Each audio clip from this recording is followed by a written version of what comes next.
Hi, it's Brendan Payne with Expert Real Estate Strategies, and today I want to talk with you about a topic that I think is costing agents significant amount of money right now in their business. And it's the topic of what are the requirements that you should have in your business for an appointment. You know, you think about any type of profession, doctors, attorneys, any type of professions, they have requirements for when they're going to actually see a patient, see a client. They have a checklist of sorts that they have to go through, and if those things aren't in place, then they just simply don't qualify that person as someone that they can help right now. Your business needs to be set up the same. So there's three requirements. The first is you have to know the motivation. And motivation is not typically the first answer. So when you ask somebody, why are you selling? Well, I'm selling because I'm looking at moving. Moving isn't necessarily the motivation that somebody has. That's probably the reason. The motivation's a little bit deeper. You may find out by asking a little bit deeper, so what's causing you to move? Well, actually, I've got another job offer. And the job offer may not be the motivation. You have to go a little deeper. Awesome, so the new job is bringing you where? Well, it's actually bringing me to Chicago.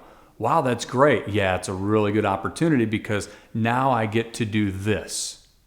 That's the motivation. So when that first person says, I want to move, understand that that's not the motivation. You have to peel back a few more layers to really get down to what's driving them.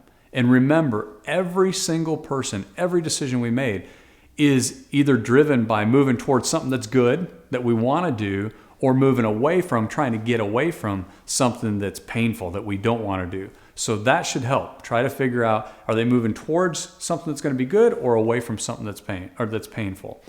Number two is the price. So the price that someone wants is always going to be a requirement for going on an appointment or doing research to pick up the phone and call somebody. Listen, if you don't know the price that they want, how can you possibly be able to serve them in the next conversation, which is, this is what the market's going to bear? Because they come to you with their story and their plans. I need to get this price out of it. You come to them and you say, okay, the market's it will bear this.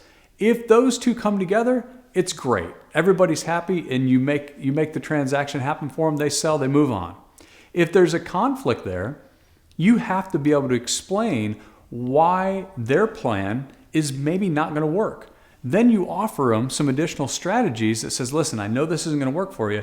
Here's a couple other things. Maybe you need to wait a little bit. Maybe you do need to sell because it's going to make more sense to sell here and buy where you're going. But you can't create strategies for them unless you know what their goal is, and part of their goal is the price. Number three is ability. And this seems kind of like obvious, but you'd be surprised. And my guess is a lot of us probably fail to ask, how high is your mortgage balance? So when they say they need to get 200 and we find out that it's only worth 180, then we don't ask the question like, well, how high is your mortgage balance? Well, we owe 210.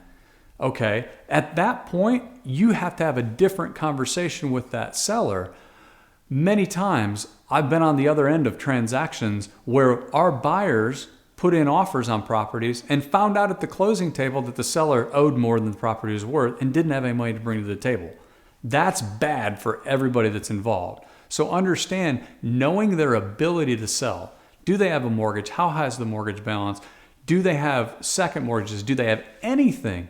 Trust accounts, estate accounts, divorces, things that are going to keep that property from selling are important. So once again, three requirements for an appointment. Set these as standards for you, and you'll be able to convert significantly more: motivation, price, and ability. Thanks so much for watching this. Continue to check out the other videos that we have and subscribe to our channel. Thanks a lot.